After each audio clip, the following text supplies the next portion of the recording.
Joseph, and I'm joined by my co-host Brook Potter, and this is the 10K Rum Podcast. How's it going, Brook? Fucking terrible, Amos. Fucking terrible. I've had so many goddamn technical issues with my new laptop. I'm ready to pitch the shit out of the window. Other than that, I'm fine. So for everyone who is joining us now, they're probably seeing that we're trying something here called StreamYard. It's a alternative to Google's also user-friendly changes. They've taken away Hangouts on Air, which is what we have been using for the time being. Well, for not the time being, for a while actually. It's all people have been doing. I mean, just even some of the people we follow who are big name YouTubers and such. It's they all use Hangouts on Air, but YouTube was like, hey, here's a great idea. Let's not have that anymore.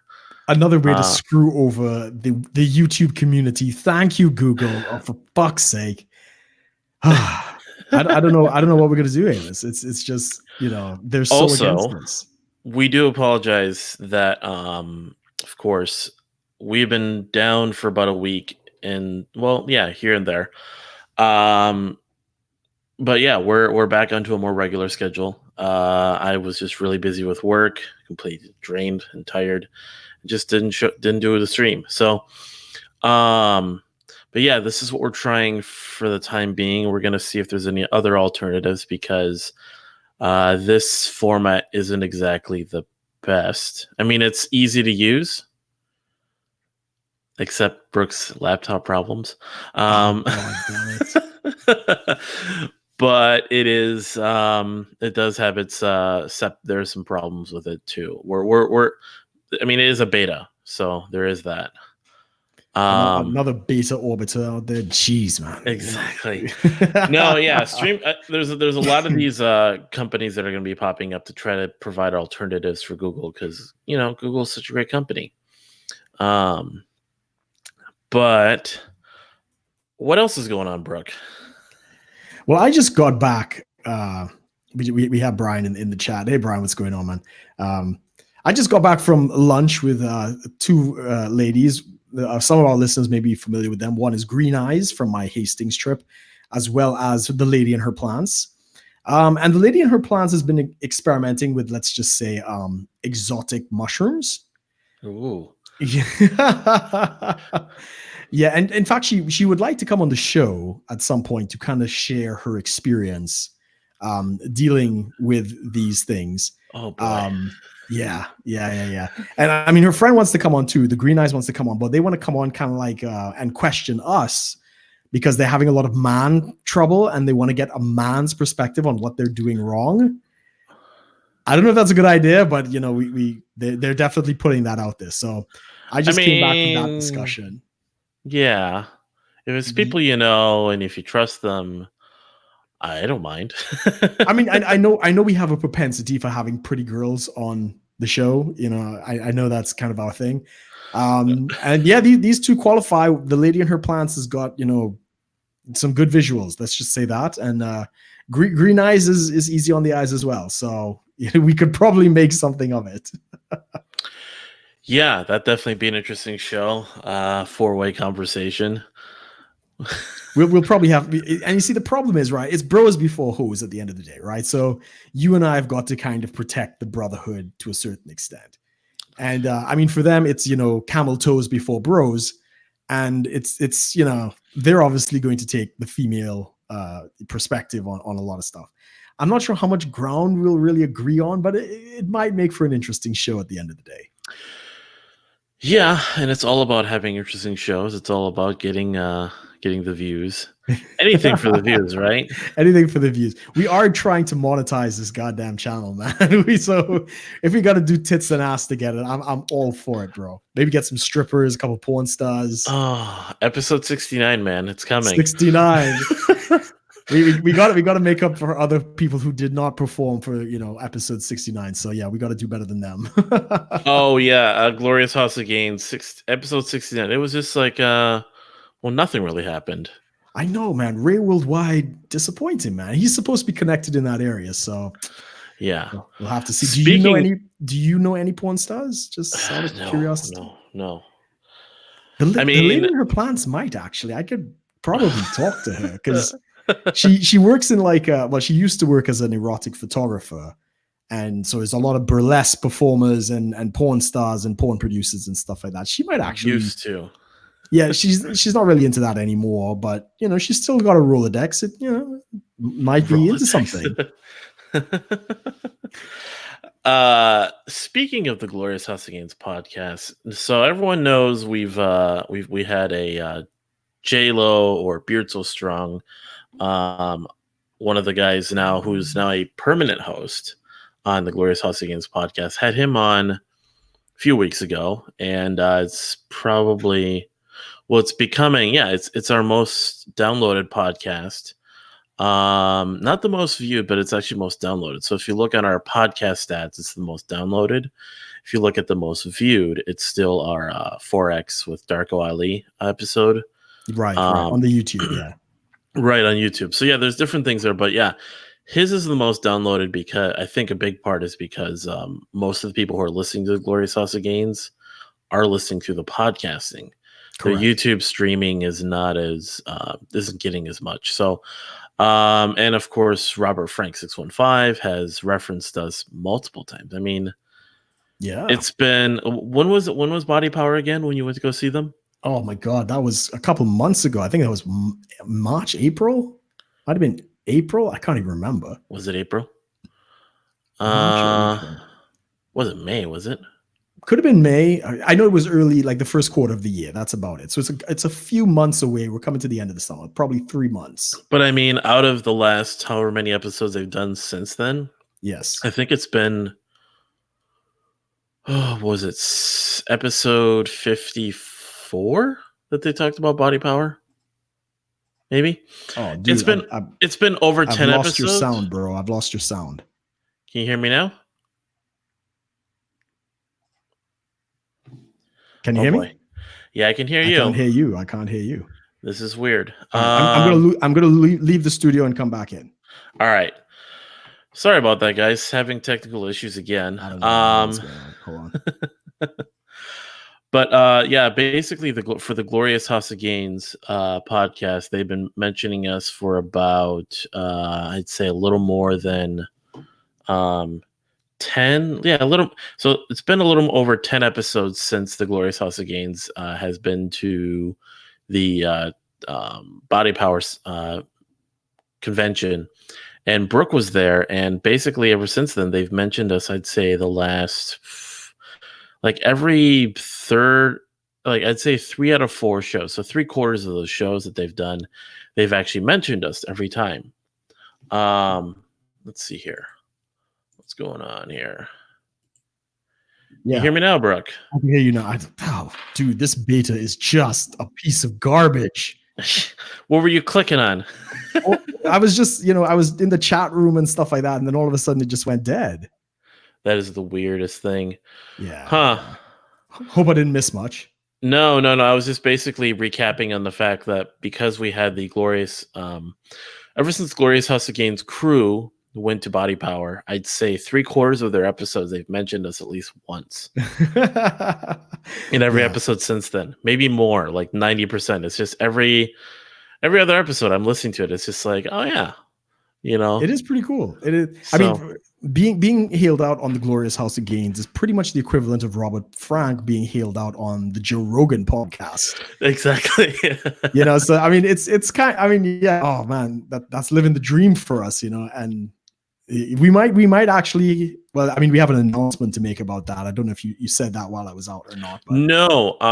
So we've been, because ever since we had Beard So Strong on the stream and on the show, it was all, so if anyone has remember, they saw it. If you look in the background, you can kind of pick up on the fact that this was at Robert Frank's house that he was doing it at. Because I mean, everyone there is pretty much just, I'd say they're not the most tech savvy. It's all kind of done through the Pody. So they're all, I mean, even just getting it set up was a little bit of a journey, I guess. But sure, we figured it out. And Rob was there, I think. But yeah, we saw him, we heard him before the show, but then after the show off air, we talked to him a little bit. And no, he was in the stream. He was in the stream. Did he peek his head into the show? He peeked his head in, I and he forgot. said on the stream, you could finish the announcement. Well, no. That was afterwards, wasn't it? No, it's live. It was in the live stream. Yeah, I forgot. So there's video evidence. August this month, he wants to set something up to come onto the show. Yes. We have been in contact with him, but we're not. We haven't set on, like, it's not for sure yet, but it's definitely in the works. It's for sure. It's just, yeah, exactly. It's in the works. He just did his Bermuda trip, so I know he's been out of touch from that. I emailed him before the trip, but obviously he didn't get it back then. I sent him another email, I believe yesterday. He responded. I did not respond to him as yet because I just got sidetracked. So I'm going to send a response to him today, and hopefully within the next few weeks we will have Robert Frank on the show. Maybe not for a full hour and a half, but for at least an hour. Yeah, we're still trying to work that detail out. Because they do, I guess, yeah. And I mean, an hour is just fine, I'd say. I mean, I'm not, definitely, it's like deep down, I'm kind of like maybe a little more, but not gonna push it. Not gonna push it. I mean, exactly. He's gracious enough. Yeah, he's gracious enough to come on. We got Conk in the chat here. But yeah, he's gracious enough to come on and grace us with his presence. I mean, there's going to be way too much testosterone in the stream. Oh yeah. It's time to up the trend. It's some D-ball will be just spewing out of monitors and headphones around the world. And hopefully we'll get him to do a little growling. He could do the character for us a little bit. Encourage us to go to the gym and shit. See, I didn't know this. So in his last episode, he was talking about. You already listened to the last episode, right? I listened to it. So he mentions those kids that were on the cruise. Yes. Yeah. And they're like, "What's your name?" And he goes, "It's Robert Frank." Yeah. I didn't know that. I was because one of the questions I had for him was. I would try to say for when he comes on is your name really Robert Frank? Yeah, it is. It is. And the 615 is his birthday. Right. And then but you think he'll tell us what his middle name is? Oh no.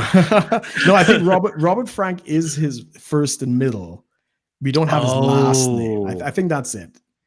These, the Italians, they have like a number of names sort of thing. So I think that's what's going on. But yeah, we'll definitely brainstorm and have some very interesting questions. And of course, if any listeners want to throw some questions in, you can contact us on Twitter and leave some comments on the YouTube stream, and we will try to include those questions when we get the big guy on.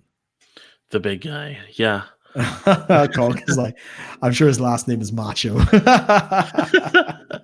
Robert Frank Macho. Yeah. Macho Robert Frank, maybe. Robert Macho Frank. Yeah, I mean, well, then again, yeah, I go by Amos Joseph, which is actually my first and middle name as well. But I mean, he doesn't have any, like, I guess, real fear of doxing since this is all he does is Robert Frank. Yeah. I mean, I'm sure he has security concerns nonetheless. Obviously, his family, his wife, and other things like that. Yeah. You gotta be a little bit careful. But I mean, we could have those discussions, about like his security concerns and how has the fame affected him and all that kind of stuff. So we're definitely looking forward to that because he's really in that transition phase of like becoming from, he is definitely like, I know he doesn't like to use the word celebrity, right? If but you're going to Dan Bilzerian's house, you're a fucking celebrity. He's been there before, though. There's videos of him at their like parties and stuff, and I think at a time, Dan Bilzerian was a big part of Steel Supplements. I don't know if he still is. I think he still is. But he's more focusing on his new product line, Ignite. The whole they had a massive launch out here in London. Oh, I saw that. I had the opportunity to get some tickets, but it was clashing with other things. But yeah, I would have loved to go out to that. That would have been really epic. It's basically like cannabis-based, marijuana-based like products, like pre-workout and just stuff CBD to smoke oil and CBD oil and stuff. Yeah. And of course, you got to sell it with chicks. Well, I mean, he's got an abundance of those, so I remember when he first was launching Ignite, and I followed him on Instagram. His first order of business was looking for talent to advertise. He just straight up was like, I need chicks to sell this new product I'm launching. Right. And it was just like obviously droves of women. I mean, Dan Bilzerian. I mean, we agree that he is the Hugh Hefner of this generation at this point. Yeah. Yeah, I Without don't think anybody else without has come close the, to I that mean, mantle. I remember first hearing about him. There was this, I guess the initial impression from how social media reacted to him was thinking like he was some very insecure kind of guy that just had a lot of money. Yeah. But then as time has gone on, I mean, every person kind of had, you can definitely, even now, there's definitely things I see where it's like, okay, I would want to, like, you can, as a guy, you can admire what he has. Yes. But then what, the way he is and the person he is, yeah, there's still little things that people, I might just kind of like, maybe I don't want to be that kind of guy, but then I like this part of him and stuff like Right, that. right.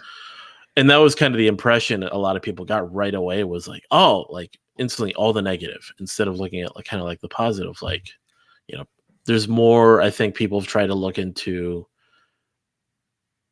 I don't know. Have you heard the crazy stories he's had?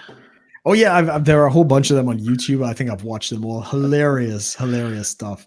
Yeah. I think I don't know if I think it was you that put me onto Dan Bilzerian. I can't remember, Maybe. because he was kind of into the poker scene at that time, and you were kind of doing, looking at a poker thing. Yeah, I know when I've mentioned poker, people and say, "Oh, you want to be like Dan Bilzerian?" I'm like, "No, I don't want to be like Dan Bilzerian in poker." He's what poker players would call a fish. Right. What does that mean? Well, you catch them. Okay. You hook. They're hook, line, and sinker. They're people that are just, when you're playing a guy who's just constantly calling with nothing, betting with nothing, just throwing money away, you call him a fish. Okay. Or in some cases, they even call him a whale. But it's right. I know what a whale is. This is a big spender. Yeah. So it's similar context. So some players would be like, "Oh, I'm just such a fish," or there's another term like a donk or donkey. A donk is like someone who is basically betting a lot on very small odds. Okay, interesting. But oh yeah, Brian, bringing up a good point here. Facebook is down. I saw that in the chat. What is going on with Facebook here? Is because so I just logged into it. Yeah, I can access this on the app, but I can't access it on my browser. So, oh really? Don't know what's going on there. Is it Russians? Have the Russians finally gotten? Damn it! It's the Russians again. I'm on Facebook right now. I have no problem. I'm on it. So maybe it's the US version is down. Then it's definitely Russians. Yeah, then it's definitely the Russians. Fucking Russians. I mean, man. you heard about Tulsi Gabbard completely, well, not completely, but owning Kamala Harris in the Democratic debate the other night. I heard about it where I didn't see the clip. I was looking for the clip. But tell us what happened with that. Tulsi Gabbard basically brings up the point that, Kamala Harris, when she was Attorney General, I think it was she? Some sort of yeah, she was like a prosecutor in California, the state of California. So yeah, she's a prosecutor, and it basically talked about how she put away like over 1,000 nonviolent drug offenders, and how she's like how can you call yourself a Democrat and be like putting people away for drugs when Democrats are sort of these are trying to present themselves as these sort of champions for decriminalizing like a lot of drug use. Yeah. And then she said, well, she even went as far as to withhold evidence in a case where a guy was on death row.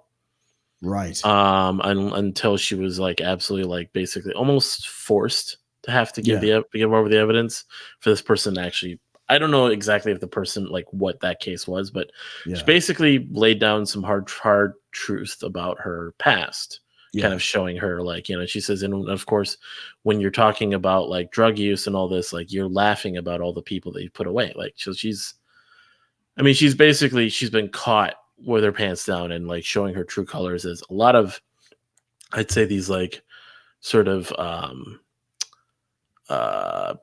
these kind of like these big corporate shills, I'd say, kind of Democrats, Right. that behind the scenes are not as, the compassionate, Democrats as we all want them to be. And Tulsi basically just brought that all to light, and Kamala actually didn't deny any of it.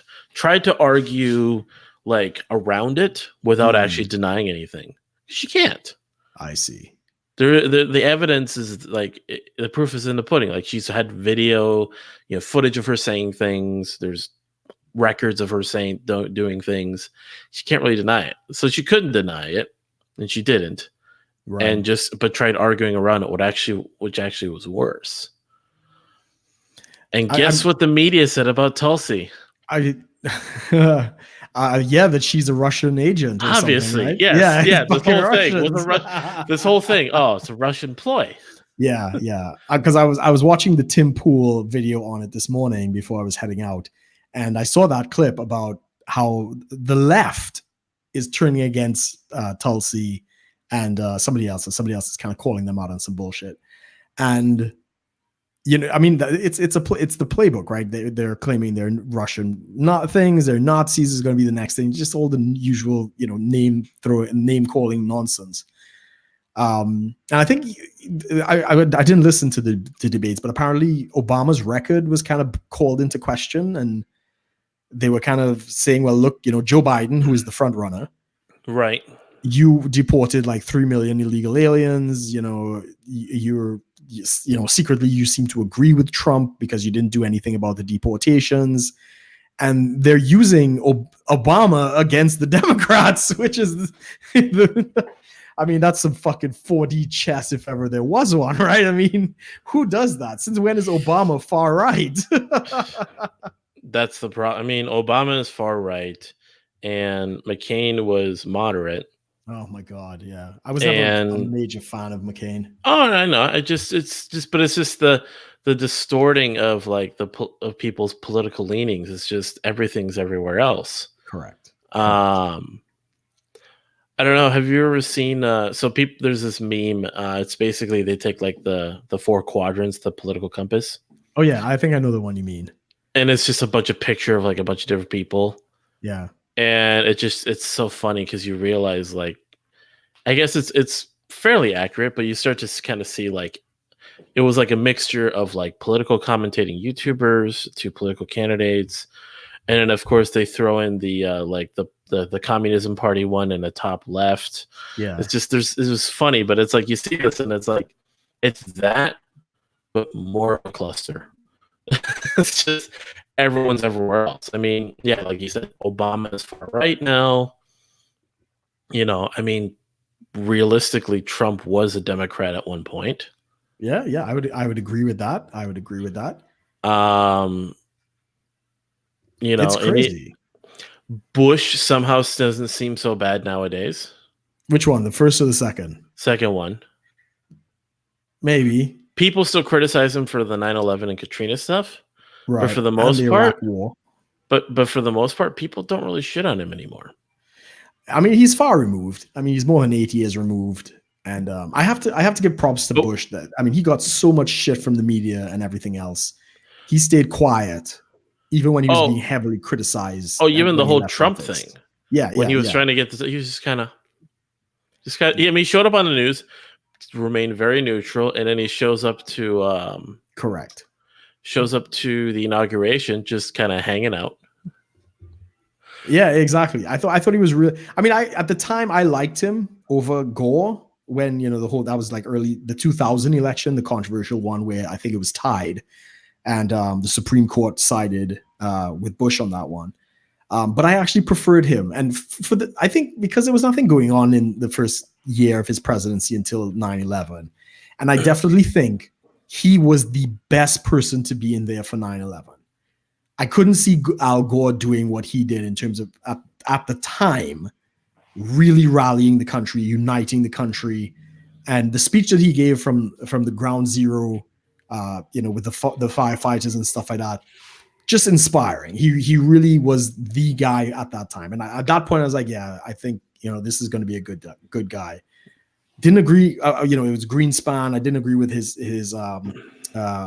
inflating the housing bubble and all these other kinds of things. But I thought he was a good, decent guy. I thought, not the smartest guy out there, but he was, he was trying to do the best by what he thought was right, Yeah, it's definitely a tricky thing. But it's interesting how it's all changed now, because the left has gone so far to the left. They basically look like European parties at this point, right? They're basically, our Labour government out here in the UK kind of style of politics now. Forget the Russians, the British are coming. Yeah, it's like literally like that. The fucking NHS is coming to haunt you guys up the ass, I mean, what are we gonna have? Like Alex Jones is gonna be our Paul Revere, But yeah, and I think the establishment knows that they're in trouble, the Democratic establishment, because they know the likes of the Squad, the AOC, and the Ilhan Omar, and that kind of wing of the Democratic Party. The everyday American is not going to vote for these socialist and Green Deal packages. It's just not going to happen. And while that side gets a lot of noise and a lot of coverage and a lot of passion, they have nobody who's kind of really centrist except for Joe Biden. And he's going to be crucified by the political correctness because he's an old white male. So they can't win. They really have to pull somebody out of Netherlands or something, to pull this off. Yeah. But Biden is kind of leading in the polls, isn't he? I think he is. I think of the candidates that are there, he is kind of the most centrist, which isn't saying very much for the Democrats, but I don't think he could stand up to Trump. I don't think Trump will mop the floor with him. I mean, all the gaffes and his silly statements and stuff. Regardless, removing from the polls, who do you think, like, of the Democrat candidates, who would you want if you had to choose? If I had to choose of the ones that are there now, I don't know that many. I know a little bit about Andrew Yang. I know about Joe Biden. I know about who's the mayor of New York, de Blasio. Okay. Right, but he's oh my god, yeah, we don't want him in the office. And I know a little bit about Tulsi, but that's kind of it. I don't know the rest of the candidates. It's interesting because there's a wing of libertarians that like Yang because they're kind of seeing the possibility of they're seeing it as like Friedman's proposal for UBI. Kind of like, hey, like this could be something, and there's a little bit of the accelerationists, sort of the anarchists that are like, let's just watch it all burn, burn it all down. At least you got money to watch the fireworks, kind of thing. Right? I'm going to use my, or the bags they're calling it, to buy up my guns and waiting for the end, exactly. The demise of society. And then you have the people who are more going down the single issue type of voting, and they like Tulsi. Yeah, because I think her big thing is anti-war, right? Her big anti-war stance, and no one's really denying the fact that she's pretty attractive as a presidential candidate. She's what? She's mixed though. She's like Polynesian, Hawaiian mix or something like that. Something like that. I mean, she's a representative from Hawaii. Yeah, from Hawaii. I knew that. Yeah. But yeah, there's a little bit of I think there was the joke, being bangable does not make you presidential. I mean, it didn't hurt JFK, right? It didn't hurt Kennedy. Well, yeah, he was the first president on TV. First who was in a debate. Yes, and he was up against Nixon, I think. Yeah, and part of that was that was, I think, one of the first times they really looked at a president for the optics of it Yes. rather than the purely on the issues. Correct. And I mean, let's be honest, politics is not really about the issues, right? We say it does, but even when people don't necessarily like it, we tend to be partisan. You just kind of support your team. Well, politics are not the issues, they're just issues. Correct. And I remember somebody talking about that Kennedy. I think it was Nixon. I might be wrong if Nixon was his debating opponent. It was. It was, yeah. Okay, so they talked about, Kennedy kind of strived in, confident. He had makeup. He was, had the whole machine was working for him, and Nixon was across from him, just looking plain faced, looking kind of sweaty. And the Democrats were definitely prepared for that. Exactly, which is the point. Like, it was a whole new medium, and the Republicans were not ready for that stance, and that wiped him out. That wipes him out completely. And I think to a certain extent that could be said about Obama as well. Obama did not have any real policies when he was campaigning. He had he was when he had a teleprompter working, he was a good speaker. Yeah, exactly. He could rally people. He was charismatic. He was an affable. I'm sure we'd have, like, if we sat down and had some beers, I'm sure it'd be great, but we probably would never agree on anything. And that's what ends up happening. That's how the unfortunately, and we saw this with who was the Libertarian candidate who ran for mayor of New York? Larry Sharpe. And it was heartbreaking to watch, but it showed how the issues people don't really care about the issues. Yeah.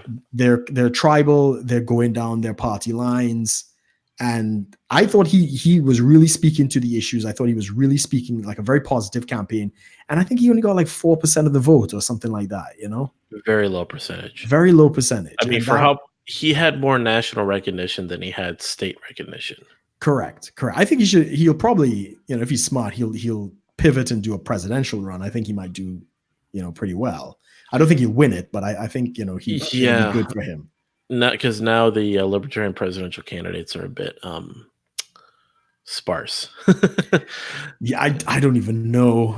Since Gary Johnson was the closest I followed, and I mean, they went hard in on just Gary Johnson all the way. I mean, you and I were on board with all that, and we weren't even that involved with the libertarians in general. I was still pretty new into the whole thing, and even I was catching on to like what was going on, what he was representing, just of course all the articles coming out about the possibilities, and like there was like a genuine enthusiasm for him like actually winning. Correct. And then he didn't, and then the whole Libertarian Party just kind of disappeared. Yeah. I mean, not disappeared. It's still there. I mean, but it's just the momentum they gained going into that just kind of died. A couple of things that came out of it, which I'll be interested to see. I believe he's won the court case regarding the debates. Okay. So normally, because he was excluded from the other debate, and he and the Green Party candidate, I can't remember who that was. Jill Stein. Right, Jill Stein. The two of them joined forces and be like, no, we need other voices on the debate stage. And I do believe there was a court case and they won it. So at the next presidential election, even if you're under like whatever the minimum polling is, I think you might get the Libertarian and Green Party candidates coming up as well. So hopefully that's a good step. I think that's a good step in the right direction, Yeah, it's and we've talked about the the different voting systems and how like why the US is going to still favor a two-party system. Correct. Just because. Yeah, the first past the post will always gear towards a two-party system because people are basically voting strategically. And it, the rumor is that it leads to strong government. You get these fractured alliances and stuff like that, which isn't necessarily true. I could speak in the UK. We just had an election with first past the post, and our current reigning Conservative Party is on very weak footing at the moment. Mm-hmm. I think they have a House majority of 1, right? So it's not exactly a guarantee of anything. But yeah, you don't get the other options. You don't get the other candidates. And people, like yourself and others and stuff like that, you don't get any kind of representation of your libertarian values anywhere. You don't fully align with Democrats or Republicans. Who's speaking for you? It's kind of tough. Yeah.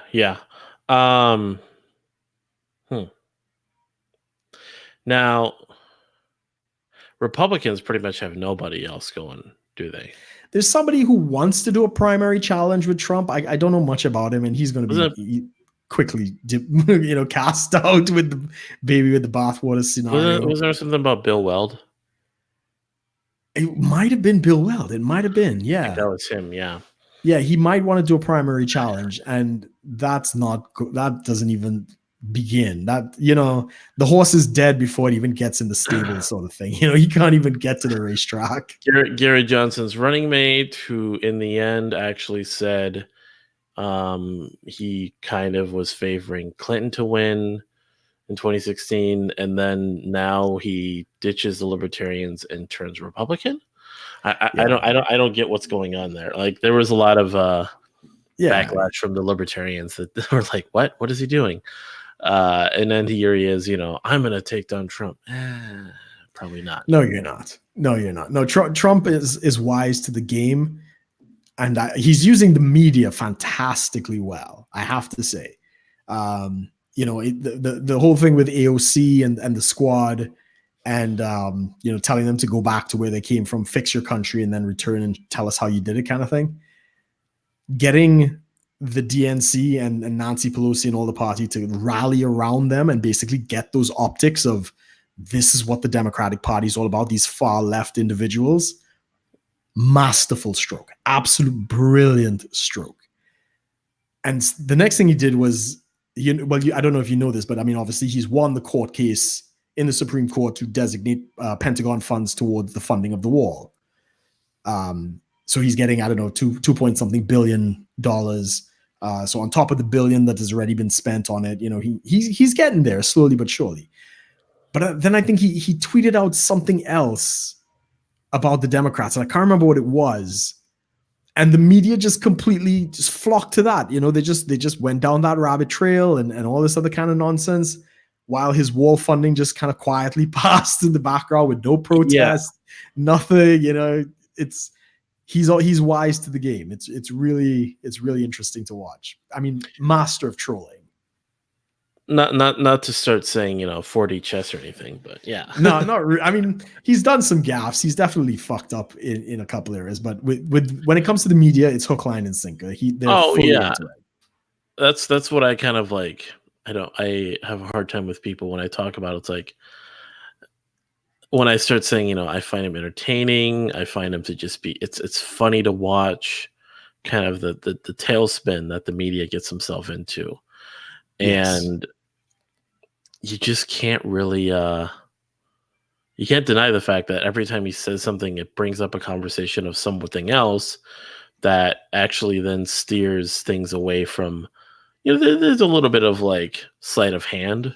Yes. Maybe not as like masterful as a magician would do it, but there's definitely like, there are ways of like understanding the fact that his voice, whether it's on Twitter or on just in general, is steering the conversation in directions to kind of, really expose what's, what is important and what isn't. Like you said, he's forcing this sort of far left group of the Democrats to kind of expose them and force the rest of like the more, sort of the old guard, if you want to say, the moderates and the Democratic Party, kind of have to defend them. Yeah. Just because Orange Man bad, it's and then once they defend them, then it shows the American people like, oh, you don't just want, healthcare reform. You want full blown, NHS. Free healthcare for even illegal aliens. Like, it's so extreme. And Trump is, I mean, it takes something like his tweet about Baltimore. I don't know if you saw that. That caused quite. The rats. Yeah, the rats and the he basically, I think he made reference to it being full of garbage and to the third world and stuff like that. And I actually found out apparently Trump, like, as part of his, part of the federal the federal government does. I guess they allocated some funds to Baltimore under Trump's administration, and no one knows where that money went. Typical. What is it? I was watching Steven Crowder the other day, and he was talking about how and he had Ben Shapiro on. It was like the last 4 or 5 mayors they've had or something. Mm-hmm. Like 3 of them have resigned in disgrace. Yeah, it's just been one mayor after another resigning in disgrace, getting caught in. 3 were resigned in disgrace. 1 was removed because of embezzlement. Right. So just a whole bunch of fuckery.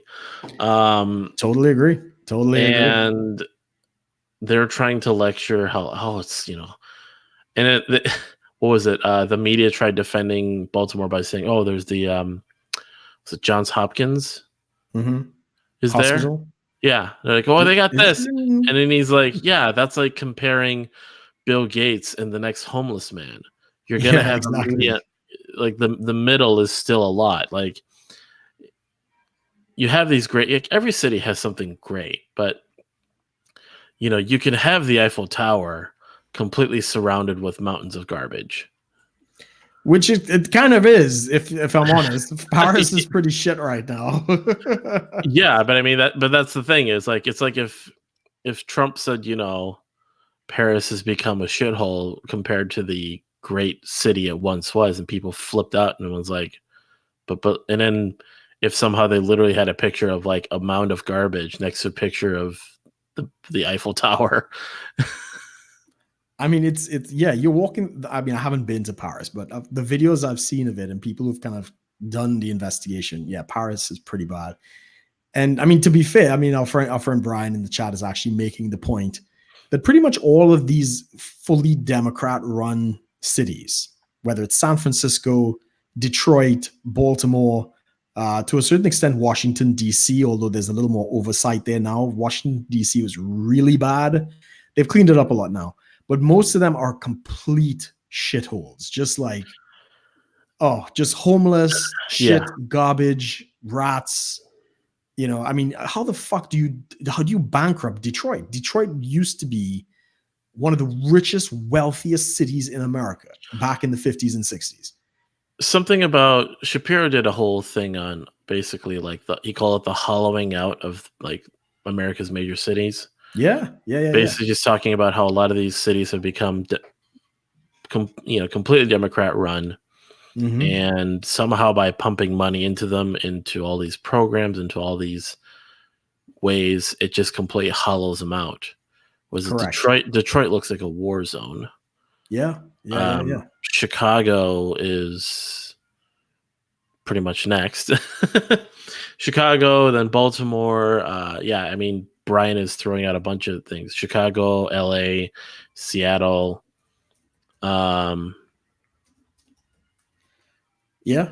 Angeles. I mean, that's what they say. You smell Los Angeles now from all the piss and shit that's in the streets. I mean, San Francisco. I've been to. I was in San Francisco before it got really bad, but I've heard. What is it? Every city block there's a needle. Yeah. It's. I hear it's pretty bad. Needles, bags of shit, garbage. I think they were saying. I think there was some news video. Yeah, a news segment they did. Some major network. They basically were like talking to like the mayor.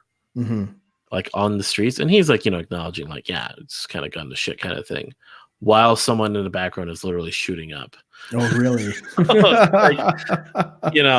Geez, Talk about bad timing, but I mean, it's bad. I remember, when the bankruptcy of Detroit was taking place, basically they were filing, at the time it was the biggest bankruptcy.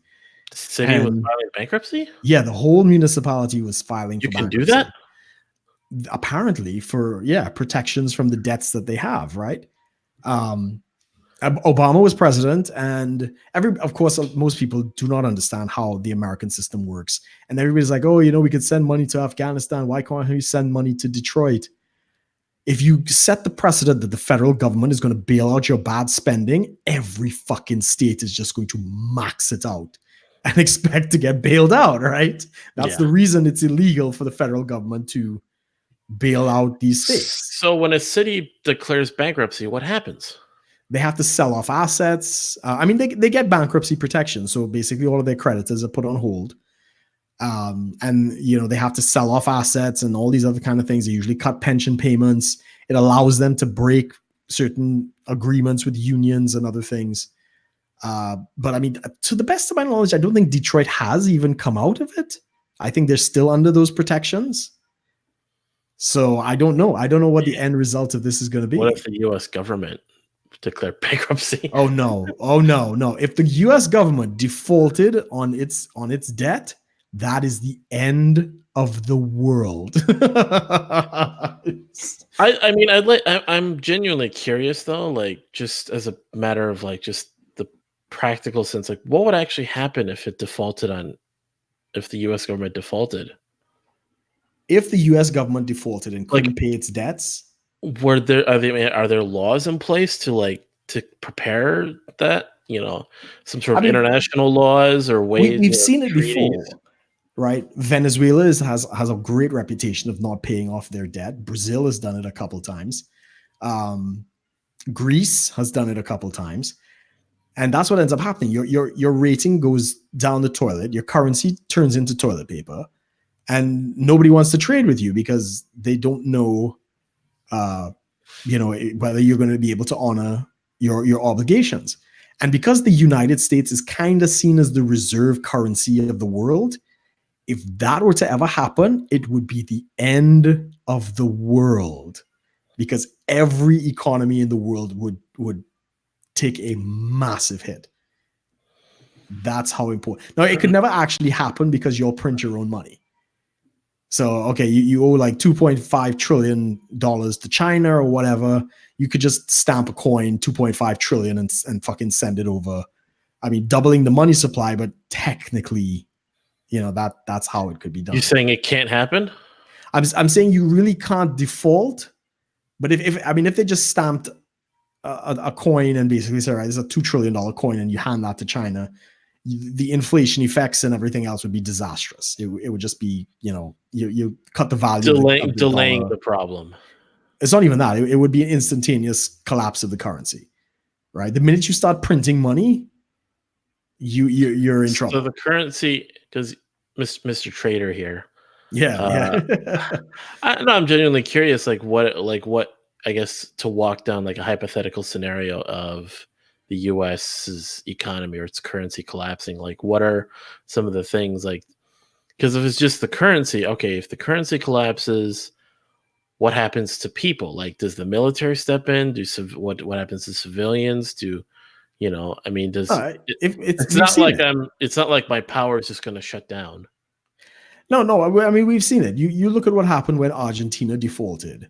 Right. And they had to reissue, I think, was it the peso or something like that? They basically just came out with brand new money. Right. These kind of defaults have happened. Greece had it happen where they missed their debt obligations to the EU and stuff like that. In some cases, the IMF will step in and give them like emergency bridge financing and whatever. But in the case of the US, because it's so big, it is the biggest economy in the world. If they could not pay their obligations and that was it, and they lost their credit rating and the currency collapsed, there is not a place on the earth that would not be affected by that implosion. I'm looking at the immediate effects, like what would happen to just the everything man. Nobody would want dollars. Nobody would want dollars. The dollar would basically be worthless. Well, here's what I'm saying. What would happen to me? Right. You got gold, don't you? No.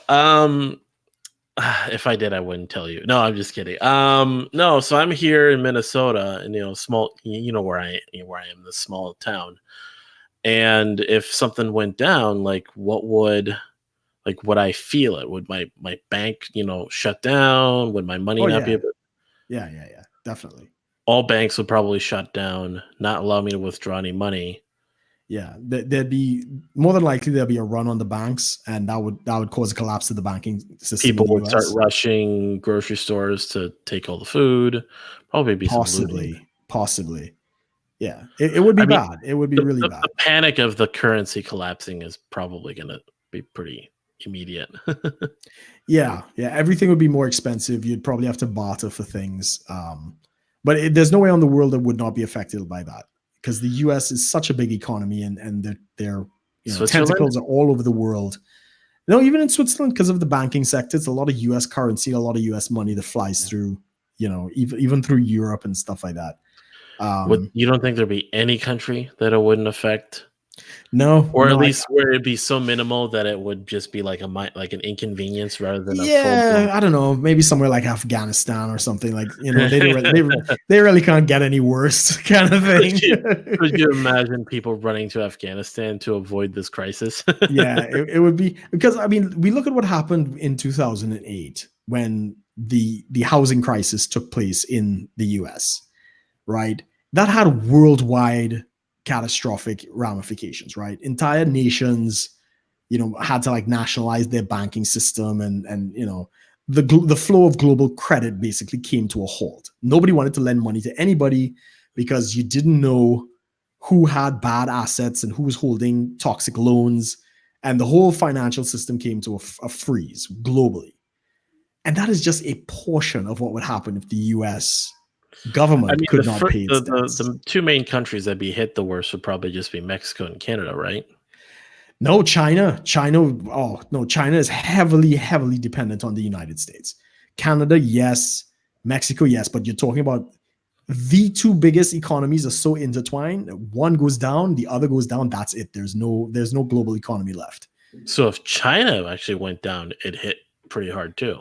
It would affect the US tremendously, but not the same as the US. I mean, the yuan, what's the Chinese currency? The yuan. How do you pronounce it? The yen? Yuan. What is it?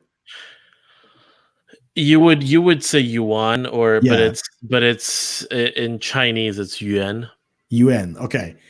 That's not a global currency. You're right. It's not. No. Nobody's trading drugs in that. Nobody is buying oil in that. Nobody is nothing. Right.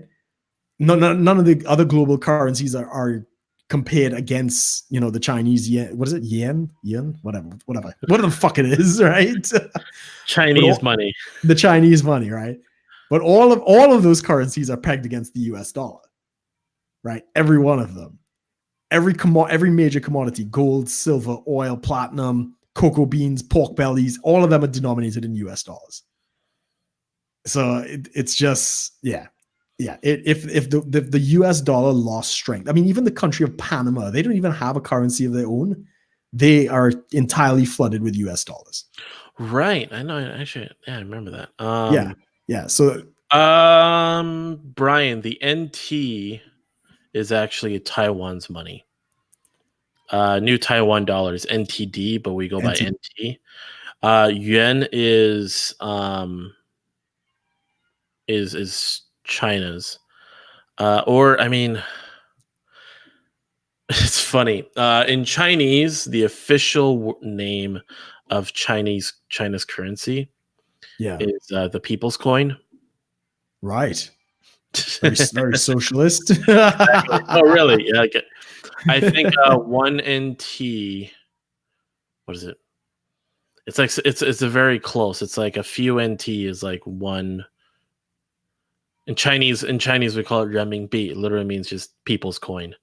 Yeah, he just put it at the RMB. That's it. Yeah, renminbi. Exactly. Ren means person, the people. Yeah. There's a difference between person and people. Yeah, the people's coin. The People's Republic of Money. Yeah. Scary stuff. Scary stuff. I mean, like what I was saying, it can't actually happen like legitimately. They couldn't pay it back simply because you do print your own money. But doing that has its own consequences. That's going to fuck up the currency. Right. So I think because looking at our chat because Brian is pretty engaged with our conversation here. He's talking about like because he's thinking like, well, yeah, like it would, you can't just print more money. Well, You you, can. you can. It's just the printing of the money is the problem. Like we wouldn't like we would print money to pay something versus not paying at all because we wouldn't just not pay at all because we've never really done that before. Correct. And if you want to know what that's like, you just look at Japan. Japan is on like 20 quantitative easing 28 or something like that. They have been printing money for the last, God, the Asian crisis was late 1990s. And Right. they're in such a bad shape that the interest payment alone on all their debt is more than their entire GDP. Oh, geez. Right? It's like, if you want to talk about a risky financial market, look at Japan. And that is potentially what you could get into. I thought their market's pretty solid, though, it's pretty prosperous as a whole. Yeah, but their currency's in the toilet. Right. And the fact is, people still is that why things are like in the thousands? I think, yeah, like in the millions and stuff like that, because the yen is very devalued. But yeah, they're using every financial trick in the book to try and they're printing money, but every time you print money, you print it to the central bank and there's interest to be paid. And the interest payments in Japan are so big because of all the money that they've printed. It's almost more than the GDP of the entire country, which means they got to print that plus everything, all their other spending every year just to kind of keep it afloat. But they don't have gun violence though. Which leads to another topic. You heard about this? There was a shooting in El Paso, and then there's another shooting in Ohio. I think so. Yeah. 2 shootings this week. I'm like, geez. Yeah. I heard that. El Paso, I was surprised that, it's Texas. I'll be real honest about the whole mass shooting problem in the U.S. Uh-huh. I don't know what the fuck to think about it. Like, I'm starting because it's getting all the coverage, and you can't. What can you really say about it? Like, you don't want to go down the thoughts and prayers because people shit on that, right? You don't really care, and then you say, don't, and then you try to talk about the problem, and it's you're trying to politicize the problem, right? And then you talk about then you try to go like the more pro gun route, and they're like, but that's insensitive to families. I can understand that too. Right. So how do you even address the issue? Like, there's no win. There's no win in this conversation. Like, unless you believe in pre-crime, where you lock people up before they've actually committed something, there is no way to stop somebody who just decides one day they're going to do something like that. I think the real issue comes down to, because people try to make it a gun issue. They make it Americans don't understand because Second Amendment, my guns, like a lot of foreigners like try to shit on that. Like, you guys just want guns. You're just a bunch of gun nuts. And it's like, even the most moderate, like Second Amendment defenders are still like considered gun nuts by the rest of the world. Yes. And it's like, and then they try to, the musket argument, like America has nukes. Why do you even worry about like the whole tyrannical government argument? They try to shit on that because, America has nukes and tanks and better guns. And it's like, well, think of like, and then the only things I can think of is like the CDC study that showed was 500,000 to 3 million defensive uses of guns, basically lives saved because of guns. Yes. The multiple cases of good guy with a gun actually saving the day, but news doesn't report that because that doesn't fit the narrative. Correct. I think someone like tried saying like, tell me when was the last time an AR-15 was used to defend and stop a gun chain. I'm like, the big one I know about was Sutherland Springs, the guy who shut up the church. Yeah, exactly. There was that old guy that took him down. No one ever talked about it. I think Steven Crowder addressed it, and that was it. That was alternative media. Like, there was no mainstream media. Even Fox News didn't talk about this, as far as I know. Yeah. No, correct. Excuse me. And if you dig deep enough, you see plenty of these articles where there are people that did like take down a shooter or defend a family or stop a shooter, stop a mass shooting short of going, breaking a certain number of kills, really. Correct. I mean, from what I understand, and I know it's early days, we don't really have all the information. The gentleman with El Paso went in there with an AK-47, which is already a banned firearm in the US. That's a fully automatic. Yeah, that's a very, yeah. So how he managed to get that, I don't know whether he got it legally or illegally or whatever the case might be. But it's already a banned firearm. You really can't get that without. You can get it with special permits from the ATF, I think, but it's very, very selective in who's allowed. I'll tell you this. Yeah, there are people that I know that have told me that if you really, really want to, and you have enough money and the right people, you can get an AK-47 within a few days. Probably. But it's not an easy process. You need those connections. But even if it's illegally obtained, it's still very difficult. Correct. And this is, I mean, we need more information. Apparently he had like some manifesto on not 4chan, but 8chan about, the invasion of the Mexican immigrants and taking our jobs and some other stuff. So we really don't know much about this young man. I'm waiting to hear more about that. But the truth of the matter is you cannot stop somebody who just decides one day they've snapped, had enough, and they're going to do that. There's nothing you can do. So the argument then comes down to, okay, if we can't stop them, then we should at least stop his ability to have like a deadly weapon. Like if he just had a knife or if he just had like a pistol versus an AK.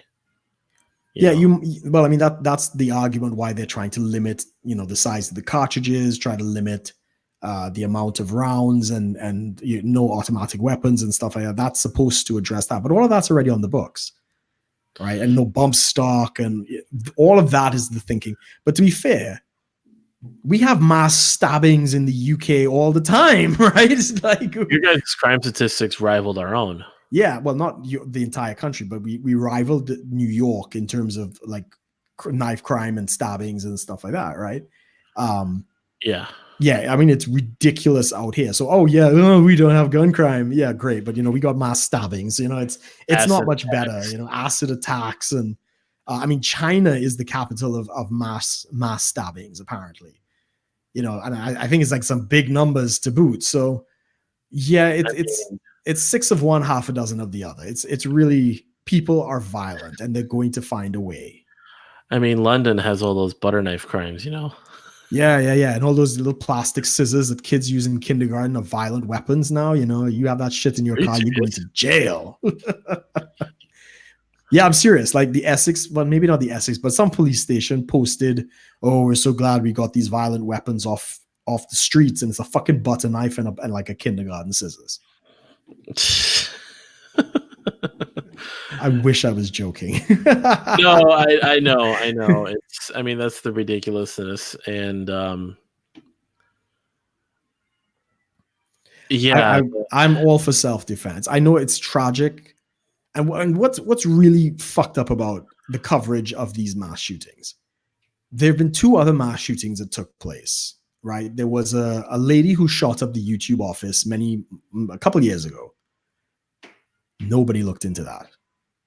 And then there was the Vegas shooting that happened not that long ago, where some guy was up in something. They got the videos of him bringing in the guns at the Mandalay Bay Hotel. Shot into a concert or something. That one kind of just disappeared. Nobody knows why. Nobody has a motive. Nothing. So all of this, outcry and all this other kind of stuff. It's unless they can use it politically, they really don't care. Like nobody seems to care anymore about why that guy did. I mean, I still remember it. I actually want to know why he did what he did.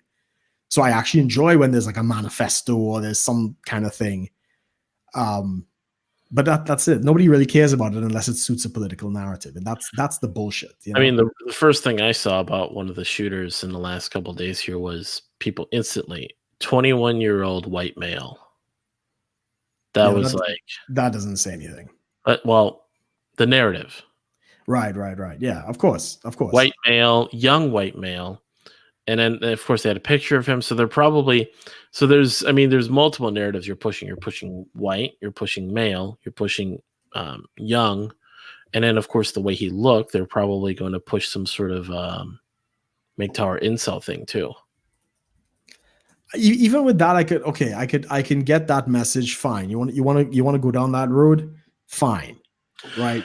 There's kind of like waves of it. So like the initial narrative is always shooting, gun. Like the mainstream takes that.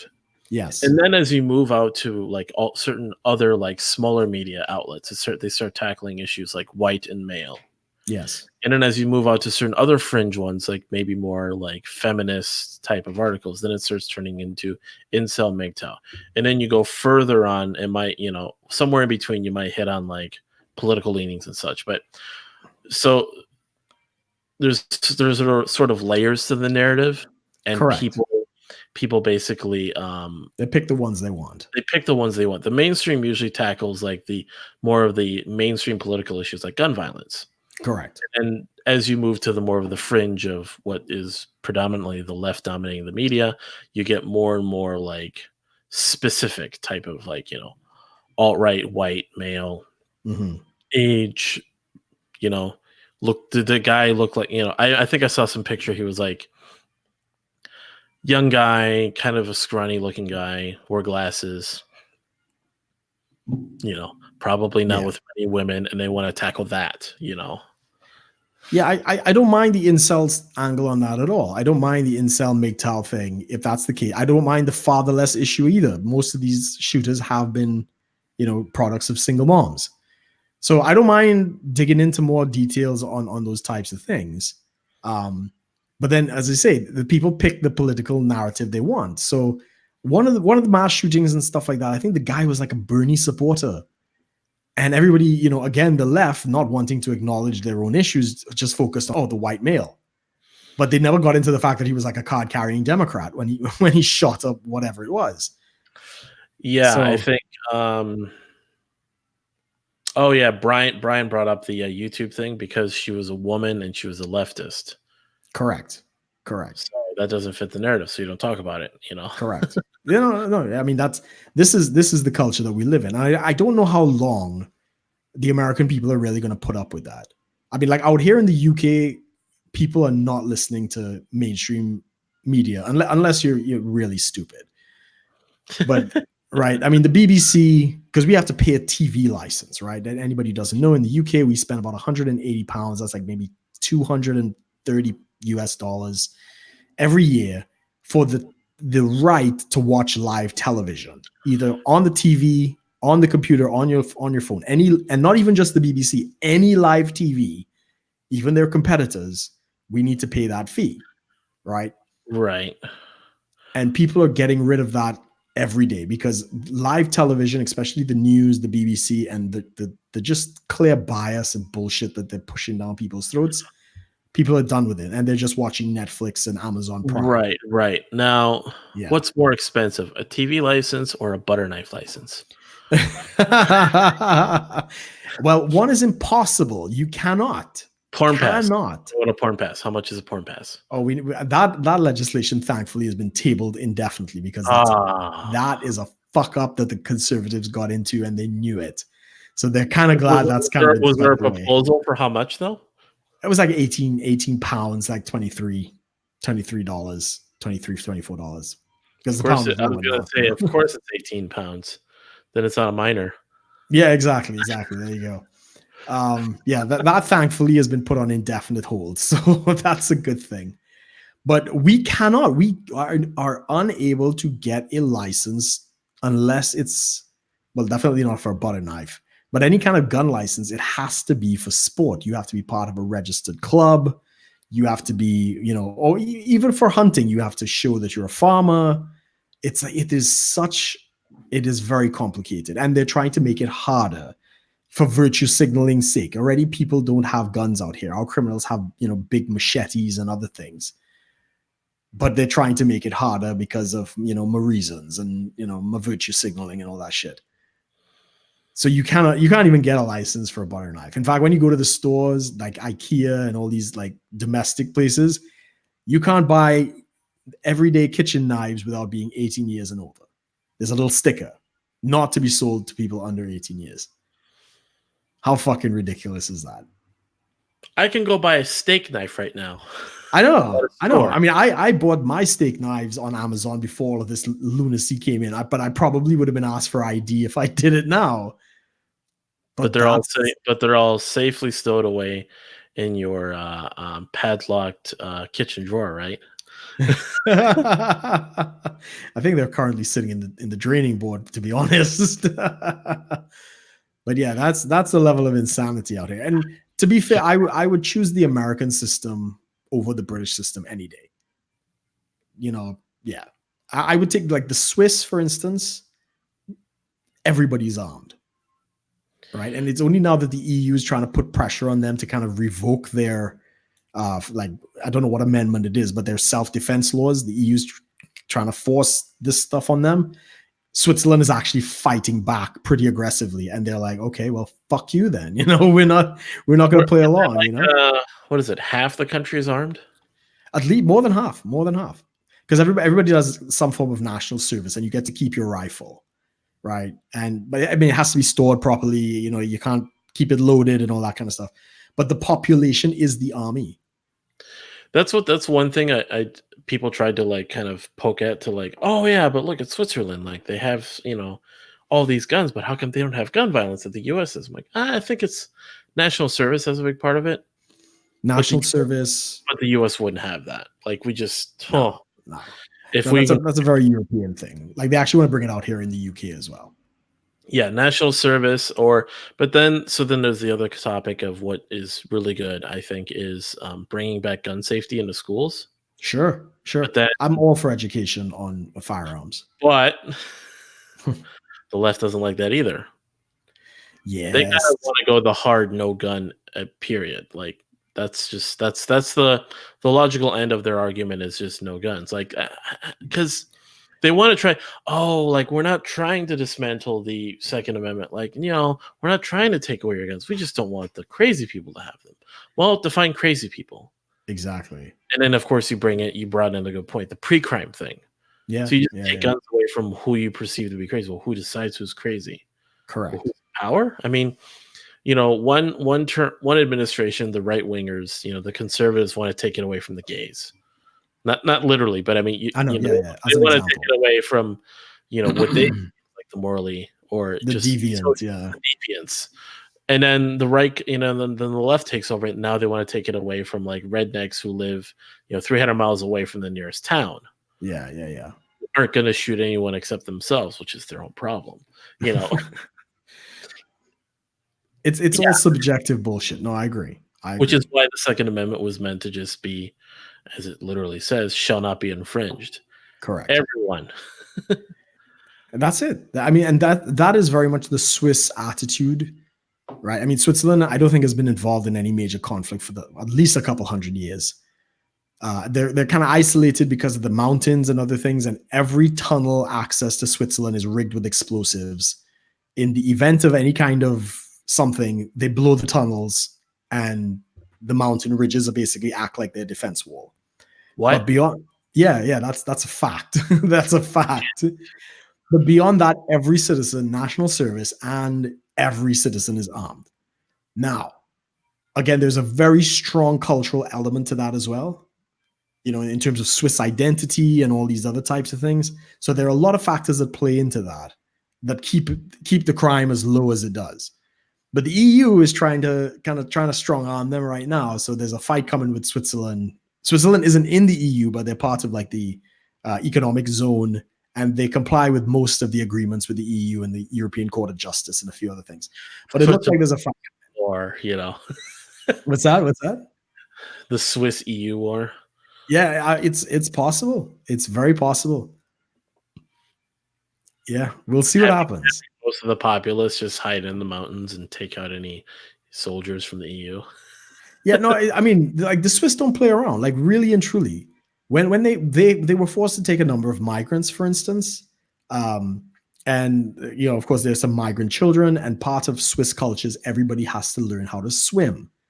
right? It's just, you know, I mean, in the summer there's a lot of lakes and stuff like that. So in school, part of your curriculum is you need to learn how to swim.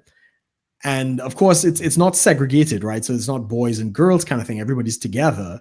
And I think either some Muslim girl or a Muslim boy, I can't remember which one, complained that they did not want to share the pool with the opposite sex, whichever one it was. I can't remember which one it was. Right. And the Swiss government basically came around and said, oh, that's how you want to do it? Your application for asylum is denied because this is Switzerland and the Swiss people need to learn to swim. And if you don't want to do that, you don't have to stay here. The Swiss do not mess around at all. Yeah. Yeah. We hear about that, really. No. I mean, I get a lot of the European news and stuff like that. And that was a couple of years ago, but even for legitimate people who moved to Switzerland, you can't get, like one guy, he lived in the country for 7 years and they denied his citizenship because he was not polite to his neighbors. Wow. Like seriously, like he just didn't acknowledge them. He didn't say like good morning, good evening, just to be polite and part of the society. And they denied him for that. So Americans won't do so. I mean, because I'd say like, what is the generation after millennials? Generation Z. Yeah, the Gen Z people and a lot of even a good chunk of millennials now. You have a lot of, and I'll admit, like I do this too. It's like there's very much a very isolated type of lifestyle people live. So like the rise of Zoomers, yeah, Yes. The rise of just automation in the US has led to people wanting, like, leaning more towards that to actually basically prefer any type of, like, basically limited interaction with people in day-to-day life. Right. So so most people are just talking to people online. They're texting, they're calling, they're not really hanging out. You know, people are having friends who are just they're playing video games with. They're not actually interacting in person with them. Yes. People are preferring automated, like, self-checkout systems.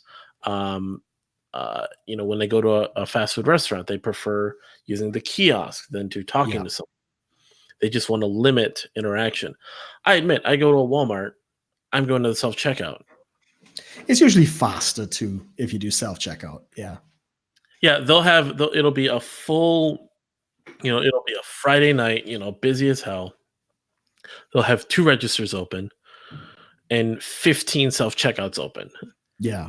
Everyone flocks over to the self-checkouts.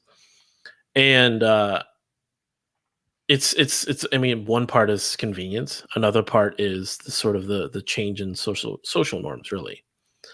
So I think these millennials or Zoomers probably wouldn't do so well in Switzerland because they'd rather just, I mean, not talk to anybody. The only neighbors I know is the people who run the building. Right. There you go. I literally walk right by my neighbors and no one, you know, they don't make an effort to say hi to me, and I haven't made an effort to say hi to them. Wow. But yeah, that's a real thing. I mean, people are pretty friendly out here, so, and I'm very affable to meet people and stuff. So yeah, but I mean, that's kind of one of those things, and that'd be interesting. Like, yeah, that's probably why Switzerland really wants to preserve that. Is they're very particular. Switzerland is one of the few governments on the earth that actually favor their people because there's a lot of direct democracy and direct referendums for what the people want and stuff like that. Fear their people? Yeah. The government actually does not have as much power there as any other government in the world. Like government should be. Yeah. It's like they're kept under lock and key kind of thing. You know, everything's kind of designated to the local cantons, which is like their states or their regions, whatever you want to call it. So the central government really doesn't have a lot of power. And I think they change the prime minister or the president like every 6 months or something like that. There's no political vestige in government. Right. I mean, in Switzerland. Here we actually fear the government. As you should, you know, government could really fuck shit up. Right. So, I mean, as we should, but it shouldn't be how it is. I know what you mean. Yeah. I know what you mean. Yeah, exactly. Fuck the government. Oh shit. There goes my stream.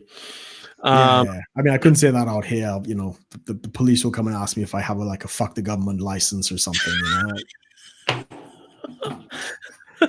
I mean, no, bro, it's expired, man. It's expired.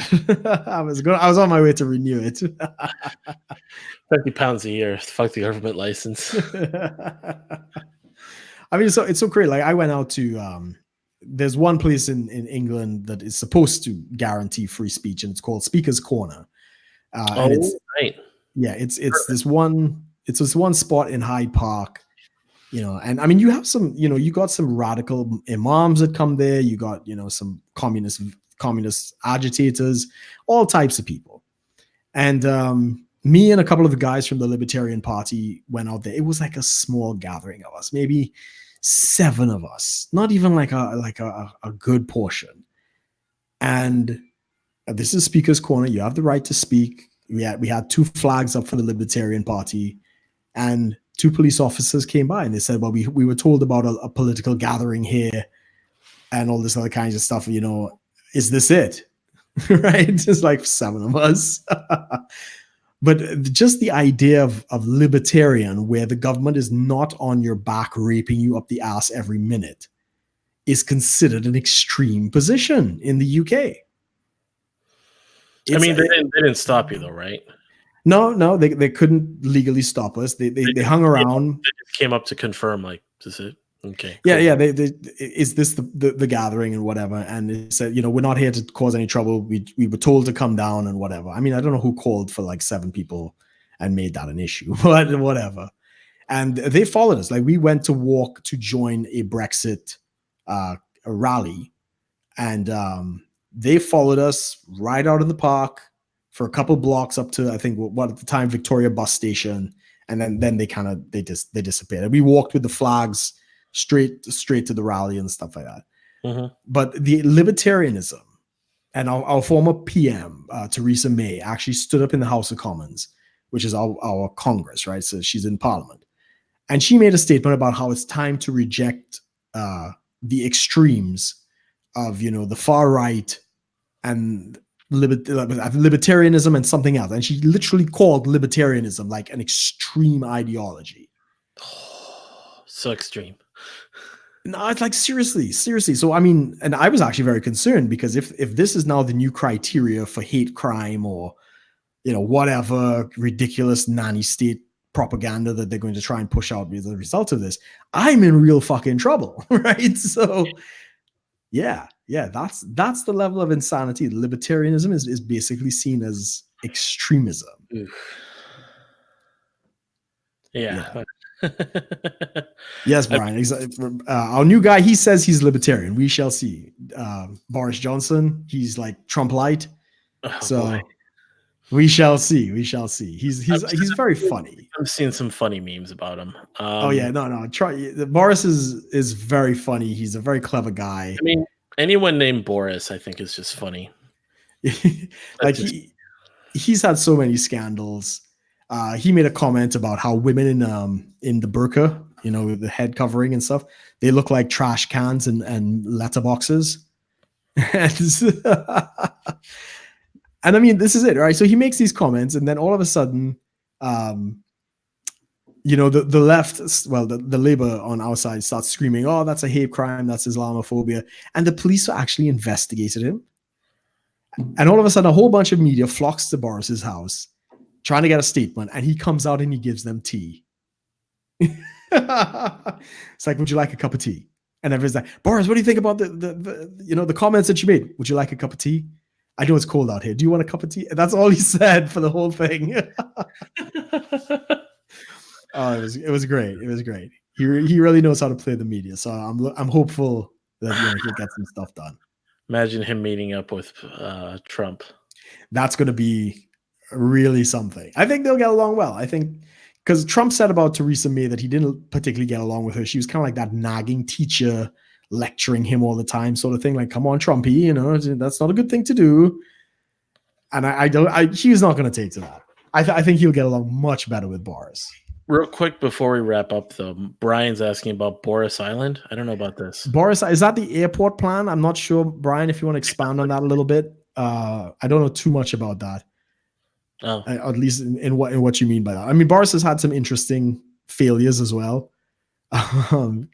He tried to do a lot of stuff because he was the mayor of London before Sadiq Khan, who's our current mayor, and he really tried to modernize it and deal with the Heathrow. It's the airport plan. So this was his big plan was Heathrow, which is the major airport in London. It's one of the busiest airports in the world. But, because of the greenies and the environmentalists and all these other, screaming harpies, they can't expand. They can't build more runways. So there are only 2 runways.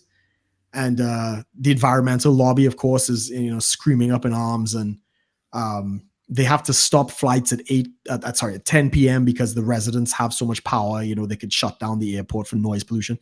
So one of the most competitive and important airports is now losing power and influence because some of the bigger jets just can't land into Heathrow.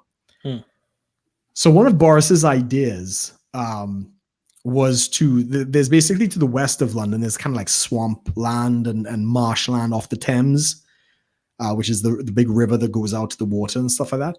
And he basically said, well, why don't we just reclaim the land and do like a Kansai airport in Japan and basically build an artificial island and build an entirely new airport out in this space, right? And just do it, right? And he tried to push it through. I don't think it was successful. He didn't get the funding that he wanted and other things. But it was an ambitious idea in a country where politicians are just too afraid to do anything. So, yeah, I respected the effort. I mean, he didn't get it done though, but something will have to be done eventually. I'm just thinking of politicians being afraid to do anything, and I'm like, just imagine if some what is it? Are they called MPs? Yeah, I guess members of parliament. I don't know what they call in Switzerland, but something in French. But I mean, if in the UK, an MP brought a butter knife into parliament just as a protest to the dumb rule. I'm hopeful that Boris will put an end to this political correct nonsense in the policing service, because a lot of those instructions come from the top down out here. And hopefully he'll be like, look, we need to focus on crime, forget all these tweets, forget all these jokes and hate speech and all that kind of nonsense. Because he's been accused of it, I'm hoping he kind of puts a clamp down and stops that kind of thing. But we'll see. It's going to be interesting. Anything you want to add before we get out of here? No. I think we've kind of hit on the big points. Are we still looking to do the Thursday streams if we could? If we could, yes. I know we couldn't the last couple of times. I know we've talked about it plenty. Yeah. But yeah, no, we are. Yeah, I'd like to if you want to. yeah. As long as I could do it. This week might be a bit tricky. I'm gonna hope because we have some new people in the office. Hopefully they don't stick around that late. So I think I'll be all right. But yeah, we'll see. But yeah, I'm good, man. It was good to be back on the stream. Good to have another show. Yeah, looking forward to it. We just got to figure out this technical stuff. I know. So guys, those of you in the live stream, please like the video so we can get some likes going. That really helps the algorithm. But let us know what the quality was like on the YouTube. Leave us some feedback so we know whether this is a good use or not. All right. Anyways, thanks everyone for joining us today. Do like and comment the video, subscribe to the channel, subscribe to us on iTunes if you're listening from there, or Google Play or any other podcasting platform that you find us. Also leave any reviews there, download all of that, follow both of us on social media. There's at Brook_Potter on Twitter and then at Amos Joe on Twitter for myself. And of course, all the links are below. And yeah, thank everyone for joining us. We will see you guys hopefully Thursday. Yeah. Thanks for watching, everyone. And